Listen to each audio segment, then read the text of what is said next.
arrête d'attendre le bon moment pour te lancer. Vous savez que quand moi j'ai ouvert mon académie de tennis en Espagne, j'étais toujours en train de repousser au lendemain à chaque fois parce que je trouvais des excuses bidons pour pas lancer mon business.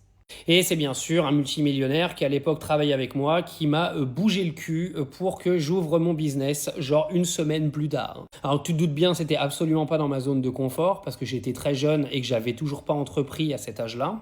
Et ça a été la meilleure décision de ma vie. Alors bien sûr, il y a eu des hauts, des bas, il y a eu une gestion à faire, il y a le Covid qui est passé par là, ça a été compliqué, mais je l'ai fait et je me suis lancé. Mais pendant longtemps, je ne faisais que de repousser l'échéance.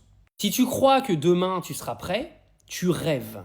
Te convaincre tous les jours qu'il y a un meilleur moment pour lancer un business, c'est te convaincre en fait que tu as peur et que tu n'as pas envie de te lancer vraiment.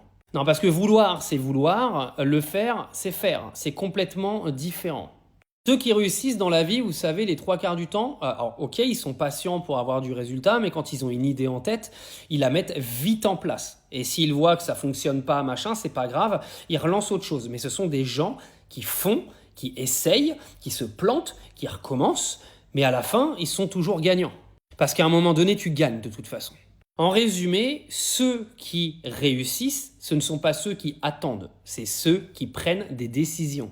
Alors si tu as un projet, balaye toutes les excuses de merde que tu as dans le crâne pour repousser ce projet et bouge-toi le boule. Fais-le maintenant, dépêche-toi, parce que si tu ne te dépêches pas, il y a quelqu'un d'autre qui va le faire à ta place et tu vas regretter toute ta vie.